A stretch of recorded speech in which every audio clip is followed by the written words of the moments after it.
चलिए बात करते हैं अगली बड़ी खबर की, जो कि देहरादून से मिल रही है। आपको बता दें कि आस्था ने नया कीर्तिमान बनाया है। चारधाम यात्रा के पूर्व के जो सारे रिकॉर्ड हैं वो टूट चुके हैं। यात्रियों का आंकड़ा 50 लाख के पार पहुंच चुका है। इस वक्त की बड़ी खबर आपको बता रहे हैं देहरादून से, जहां एक नया कीर्तिमान स्थापित हुआ है उत्तराखंड में, जहां चारधाम यात्रा के जो पहले के रिकॉर्ड्स थे वो तक टूट गए हैं, क्योंकि बड़ी तादाद में जो भक्त हैं, यात्री हैं, वो चारधाम यात्रा के लिए पहुंचे। यानी कि 50 लाख का जो आंकड़ा है वो भी पार हो चुका है।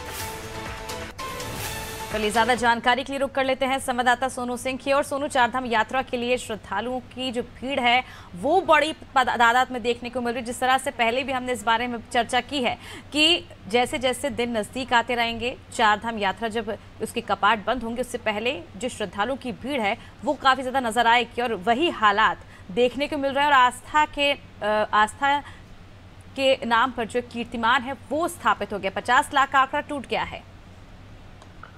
देखिए, चारधाम यात्रा के प्रति श्रद्धालुओं में कितना उत्साह है, कितने बड़े ही मनोभाव के साथ जो श्रद्धालु के तौर पर लोग यहाँ पहुंच रहे हैं, वो दर्शन कर अपनी मनोकामनाओं को पूर्ण करते हैं, प्रदेश और देश की खुशहाली की कामना करते हैं। और अगर श्रद्धालु के तौर पर आप देखेंगे तो न सिर्फ एक आम इंसान बल्कि तमाम ऐसे जुडिशरी से जुड़े हुए सीनियर ऑफिसर्स हैं, बड़े ऐसे चेहरे हैं, दिग्गज नेता हैं पार्टी के अलग अलग संगठनों के, जो दर्शन करने के लिए पहुंचते हैं। और इसके साथ साथ जो तमाम ऐसे श्रद्धालु हैं जो अपने परिवार के साथ दर्शन करने के लिए पहुंचते हैं। और जिस तरह से लगातार श्रद्धालुओं में उत्साह देखा जा रहा है, राज्य सरकार श्रद्धालुओं की सुरक्षा से लेके तमाम सुविधाएं उपलब्ध कराने के लगातार प्रयास कर रही है। इन सब के नतीजे के तौर पर हम ये कह सकते हैं कि उत्तराखंड के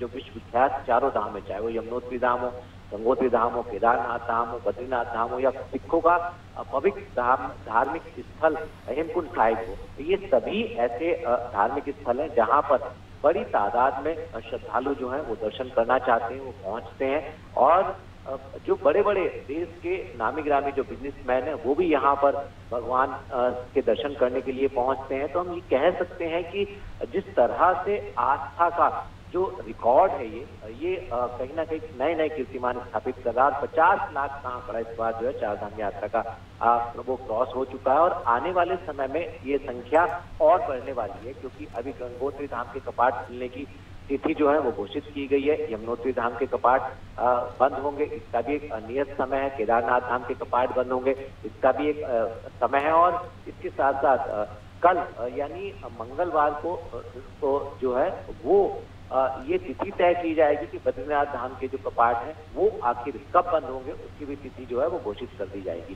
तो हम ये कह सकते हैं कि तमाम श्रद्धालु जो है वो बड़ी संख्या में उत्तराखंड के चारधाम के दर्शन करने के लिए पहुंच रहे हैं। बिल्कुल सोनू, स्वाभाविक है जब कपाट बंद होंगे उससे पहले पहले जो श्रद्धालु हैं, भक्त हैं, बड़ी तादाद में चारधाम यात्रा करने पहुंच रहे हैं। ऐसे में सवाल ये भी हमने देखा था किस तरह से जब चारधाम यात्रा शुरू होने वाली थी उससे पहले प्रशासन ने युद्ध स्तर पर तमाम तैयारियां की थी, लेकिन उसके बाद भी कहीं ना कहीं कुछ दिक्कतें जो हैं वो यात्रियों को सामना करना पड़ा मौसम के चलते। लेकिन अब एक बड़ी चुनौती भी प्रशासन के सामने है, क्योंकि बड़ी तादाद में यहाँ पर यात्री पहुँच रहे हैं दर्शन के लिए। अब देखिए, क्योंकि मौसम एक बड़ी बाधा बन जाता है और ये जो चारों धाम है ये अधिक ऊंचाई वाले पर्वतीय क्षेत्रों में स्थित है, और ऐसे में कई बार यात्री को परेशानियों का सामना करना पड़ता है। लिहाजा यात्री को परेशानियों का सामना ना करना पड़े, इस पर जो है खास तौर पर सरकार फोकस करती है।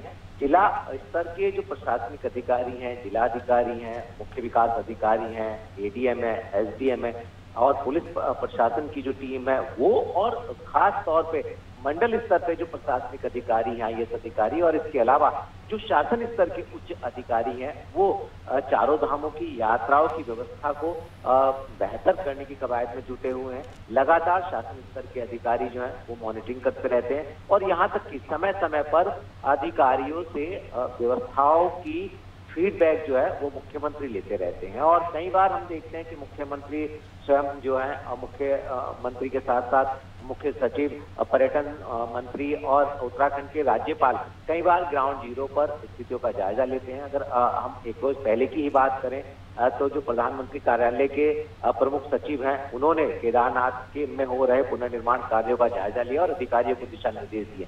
तो सरकार चाहे राज्य की हो या केंद्र की हो, दोनों ही सरकारें श्रद्धालुओं को परेशानी ना हो, कम से कम परेशानी का सामना करना पड़े, मौसम जो है वो एक चुनौती ना बने, इस चुनौती को कैसे पार पाया जा सकता है। आपदा प्रबंधन तंत्र है, SDRF की फोर्सेज हैं, ये सभी जो सरकार के अधिकारी हैं वो लगातार ये कोशिश करते हैं कि कम से कम श्रद्धालुओं को परेशानी हो, यात्रा जो है बिना किसी विघ्न बाधा के चलती रहे, संचालित होती रहे, और इसी पर लगातार सरकार का फोकस रहता है।